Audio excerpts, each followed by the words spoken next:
Okay, guys, we're going to get more into this no thinking idea. So I'm going to quickly go through a couple things, and we have an activity that I think you'll like. So again, there's this idea when something's simple, we understand it, we don't have to think. It's called a no-brainer.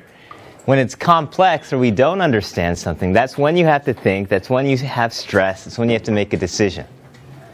Now, how good is your brain when you look at it? And there's a lot of science that's gone into how good is our brain as a tool to solve problems. And so let's do a couple tests. Now, if I were to I'm going to give you 5 seconds to stare at a picture and catch what's about to jump out and eat you if you're in a jungle. Oh. Tiger! Wow. Where is it? Wait, it's a black tiger. Who sees it? There's nothing here. It's a zebra tiger. Oh, no way. Wow, that's impressive work. Is that just science? Yeah. Okay, this picture. Who sees an old woman in this picture? Who sees a young woman in this picture? I see both. Can you see both? Yeah. How do you see a young woman? You don't see that? I see an old lady. Okay, if it's the young woman, we got her nose and an eyelash there, and she's turned to the side. So this is her ear, this is her cheekbone. She's got a feather. Wait, why does a young woman have like a bunch of hooves, like white hooves? She's got a veil or something. She's got a big fur coat on. The old woman, this is her chin. This is her mouth. She's got a big old nose. That's an eye. So cool. Wait, what is it? Okay, how about this one? Those two colors. Are those two colors the same? No. Positive. They're so different. You guys are blind. Okay. No, they're the Who's same. blind now? What that? No, one's blue and one's orange. Okay, what about this? What two colors is this? Blue and black. No, it's gold and white. Okay, next test. I'm going to show you a video, and in this video, you're going to catch how many things change from the beginning to the end of the video, okay? So catch as many things that change as you can. Clearly, somebody in this room murdered Lord Smythe, who, at precisely 3:34 this afternoon, was brutally bludgeoned to death with a blunt instrument. I want each of you to tell me your whereabouts at precisely the time that this dastardly deed took place. I was polishing the brass in the master bedroom.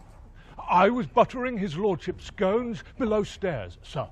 Why, I was planting my petunias in the potting shed. Constable, arrest Lady Smythe. But how did you know? Madam, as any horticulturist will tell you, one does not plant petunias until May is out. Take her away. That's right, madam. It's just a matter of observation. The real question is, how observant were you?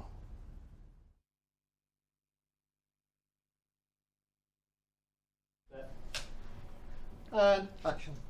Clearly, somebody in this room murdered Lord Smythe, who, at precisely 3:34 this afternoon, was brutally bludgeoned to death with a blunt instrument. I want each of you to tell me your whereabouts at precisely the time that this dastardly deed took place. I was polishing the brass in the master bedroom. I was buttering his lordship's scones below stairs, sir.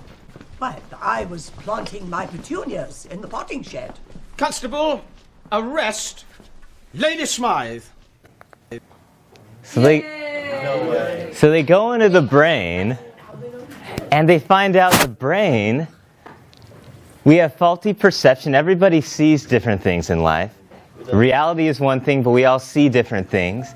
We only can pay attention to like one thing at a time in life, and everything else we're blinded to. Our memories, we have bad memories, but not only do we have bad memories, but we make up things that don't even happen. There's this one lady, Elizabeth, she went to studying the memory, but she put on these Disneyland pamphlets. And these Disneyland pamphlets would have Bugs Bunny on it. She'd have people waiting in the lobby with all this stuff out. They come to meet her, and then they interview them about how their trip to Disneyland was in the past. And she'd people would tell her stories of, how their trip was as a kid. And then she'd ask them about Bugs Bunny. It's like, do you remember meeting Bugs Bunny? And then they'd be like, oh yeah, I met Bugs Bunny. I remember shaking his hand, touching his tail, touching his carrot. Now what's wrong with that? Bugs Bunny ain't Disney. Yeah, he's not at Disneyland, right? But people make up stuff when they can't remember things. And they actually think it happens to them. Yeah, that's so weird. Then we go into emotions, decision making. They find out people aren't judging things by facts, more by emotions, how they feel. Yeah, I would say. And when they do make decisions, they're always biased. Like when you look at things that are your choice, you always see the positive. Everyone else's choice is what? The negative. Because of course you chose the best possible thing out there. Or when you take a test, maybe, self-serving bias. When we fail a test, who do we blame? Not us. I was sick that day, somebody was talking to me, the teacher's a bad teacher. But when we get a good grade, what do? Must be because I'm so smart. Yeah, that must be the reason. And so we always think in our own best interest, but we can't see reality sometimes. And so what does all of this mean? If we put our brain to the test, bad perception, no attention, memory's bad, emotions govern our decisions, and we're always biased. If you were to use this as a tool, do you think you'll be very successful? No. In fact, the human brain hasn't really developed much over the years. The only reason that we've developed is because we accepted our brain is not good. When we went over these things, we found out, it's harmful to think. If you know, you don't have to think. And we have all this technology now that compensates. For instance, how many phone numbers do you guys know? Like, does anyone have memorized more than 2 phone numbers? I only have 3. 3. I only have like 6. You used to have to remember everybody's phone number. Either that or you had a phone book. Or a phone book. Or directions. Or a calculator. We found ways that we can become better without having to use our brain. And that's why we've become more successful. The technology has found a way to replace our brains. And so here's the question. How do we simplify things? How do we make this shift to not thinking as much? This is kind of what you want to do with your life. You want to structure your life so you don't have to think a lot. One of the things you can do is simplify. If you only have one outfit, when you wake up, you don't have to think, what am I going to wear today, right? It's the same thing. No decision making. No way. That's so cool. But you can do it in other ways, though. You don't have to just have one pair of clothes. You can organize. Now, if you have to find something, this side is going to make you think like crazy. But if you know where everything goes, you never have to think, where did I put this, or how did I lose this? That's a nice sandwich. That is, I don't know. Doesn't look like much is in it, but at school you can do this. When I was in college, I didn't know this in high school, but when I was in college, I did a homework checklist. Every time I got a piece of homework, I'd write down exactly what it was, when it was due, and when it was due. So every time I sat down to do my homework, I would never have to think if I forgot something or what I had to do. I'd simply go to the first thing that was due, and I just go down the list. Because a lot of times you just forget things. And that's another thing. Nowadays, a lot of teachers use Google Classroom, and one thing that Google was trying to get rid of was the actual calendar in there. They got rid of it for about a week or so, and everybody got mad at them. Because you couldn't see when it was due. Yeah, because to go into the classes. Yeah, to have a snapshot of it is key. It simplifies it. You don't have to think as much going to each class. You're right. Schedules, setting routines. People that get a lot of things done, you find they have intense routines. But every day, they don't have to think, what will I do today? They know this is when I'm going to bed, this is when I'm waking up, this is when I eat, this is when I do this, this, and this. because it minimizes thinking. He stretches for an hour. In college, same thing. I did the same thing. You map out your days. Because really you don't do many things in a day. You eat, you sleep, you go to school, you hang out with friends. And I put this on my binder. So every day, if I forget what I'm doing, I just look at the day and I say, oh, I'm going there next, I'm going there next. I don't do homework till then. Now, this doesn't mean you can't be flexible. If somebody comes and they say, hey, you want to get dinner at 6? Does that mean, no, I have to do my homework? I'm like, yeah, I could do it today. Because then you could take half an hour. Yeah, you can still deviate, but the deviations should be very less frequent than what you normally do. And there's small things you do in the day.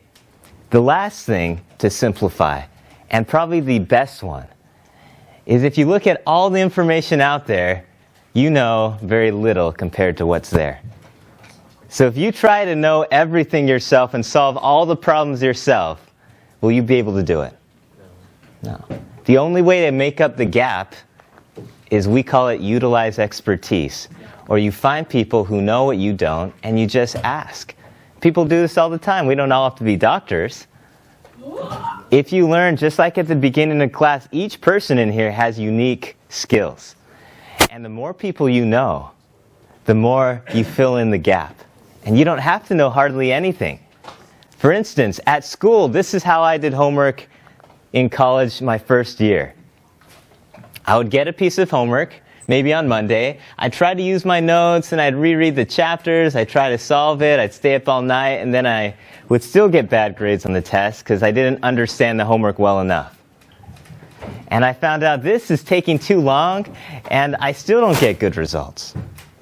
So there's 3 things I did. 1, I utilized technology. There's a ton of answers out there already if you know how to find them.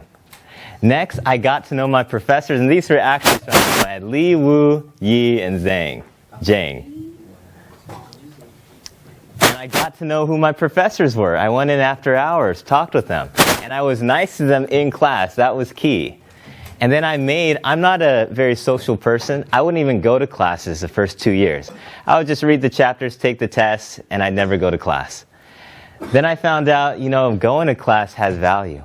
And I'd get to know people in class, at least 3. And these 4 are the ones I highlight, but these 4 all saved me at one point or another. I thought I was going to fail a class. First time in my life I thought I would.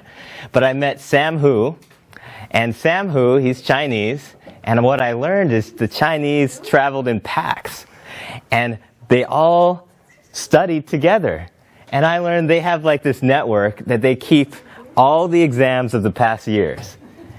And they pass it to the next generation. And so he's like, oh, you want the exams? I'm like, yeah, I want the exams, Sam. Sam Hu. And he saved my life in that class. Who's on first? But you'll be amazed. Even if you're not that social, just meet 1 or 2 people in every class, because it'll make a big difference. And so now when I did homework, the second I got it, I do whatever I could. And if I could find any answers very quickly, I did. If I didn't, there's maybe 8 I didn't know. So I go to Sam during class time and say, hey, Sam, did you get these 8? He's like, oh, yeah, I got 5 of them. Great. How do you do them? And he quickly shows me. Then I know Dr. Lee has office hours. So I say, oh, Dr. Lee, I just need these 3. Can you help me? She doesn't want to do all of it. So oh, yeah, I could help you on 1 of them, 2 of them. Oh, great. Then class time, hey, Sam, I got 2 of them. You get the last one? He's like, oh, yeah, I got that too from one of my friends. Then by the time I get done, I didn't spend hardly any time. I got all the right answers, and I understood all the right answers. And it was so much better than doing it all alone by myself. Asking for help is a key thing to stop thinking so much. And not just with school, you can do this with personal issues. You can do this with any type, sports issues, any dreams you have. There's other people that have already made all the mistakes for you. You just have to go ask, and they'll tell you. Simplify things, ask for help, and it'll do a world of difference to make your life different, and you don't have to think as much and still get good results.